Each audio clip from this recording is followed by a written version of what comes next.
सभी गुरुमुखों को जय सच्चिदानंद जी।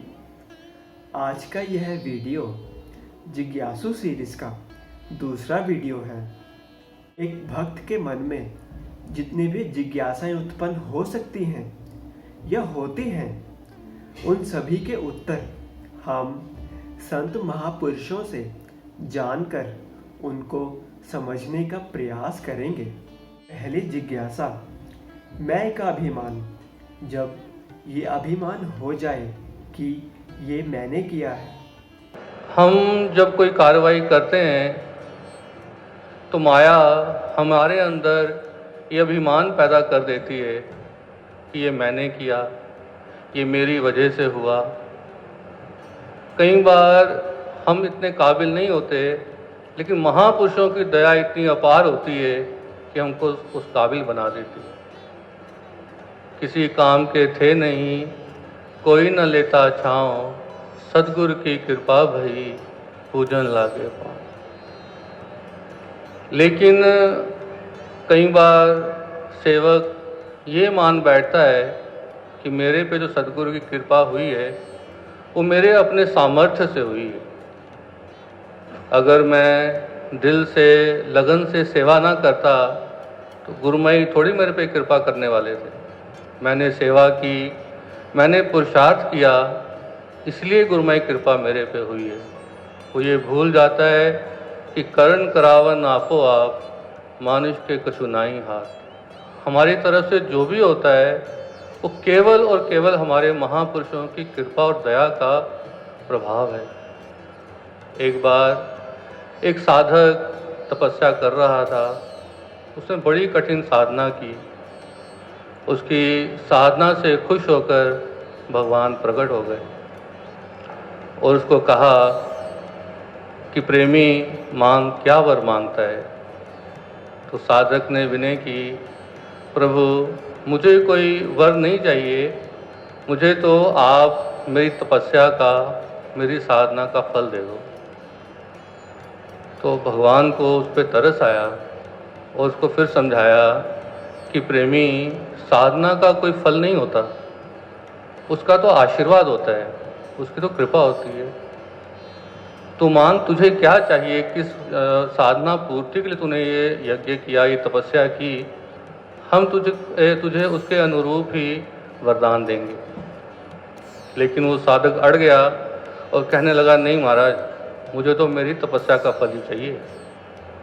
जैसे ही वो अपनी जिद पे अड़ा तो इतने में वो चट्टान जिस पर बैठ के उसने तपस्या की थी वो प्रकट हो गई। वो पेड़ जिसके नीचे उसने तपस्या की थी वो भी प्रकट हो गया। वायु प्रकट हो गई। सब साधन जो हमारी उधर पूर्ति करते हैं वो सारे उस समय प्रकट हो गए और कहने लगे, हे भगवान, इसकी फल देने से पहले इसको ये कहो कि जो इसने हमारा उपयोग किया है पहले हमारा हिसाब किताब करे।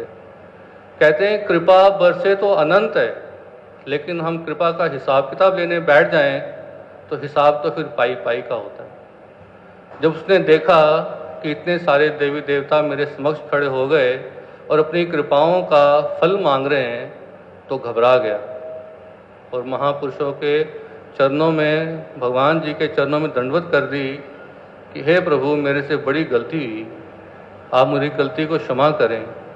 आप तो मुझे अपनी कृपा बख्शें, मुझे वो आशीर्वाद दें कि मेरे हृदय में आपका तसव्वुर समा जाए।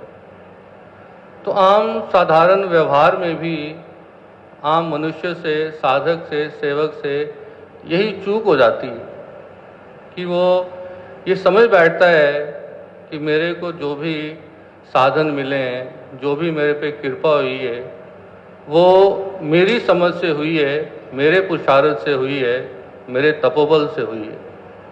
वो ये भूल जाता है कि ये कृपा तो सारी की सारी श्री गुरु महाराज जी की थी। जिज्ञासा, अगर सेवक से यह पूछा जाए कि उसे क्या चाहिए तो एक सेवक का क्या जवाब होना चाहिए? सेवक का क्या कार्य है? सेवक का कार्य यही है कि उसके श्री गुरु महाराज जी की, उसके महापुरुषों की उस पर हमेशा दया दृष्टि बनी रहे। हमेशा उनका कृपा का हाथ उसके सर पे रहे। तो तभी होगा जब हमारा मन पूर्णतः अपने सदगुरु के चरणों में समर्पित होगा। सेवा करत होए निष्कामी, तिसको होत प्राप्त स्वामी। जो निष्काम भाव से महापुरुषों की सेवा में लगेगा, उसी को महापुरुषों का साक्षात दर्शन होंगे। जिस प्रकार हम सबको इस समय श्री गुरु महाराज जी के दिव्य दुर्लभ दर्शन और कृपा का आशीर्वाद मिल रहा है। तो यही हर साधक की इच्छा होती है।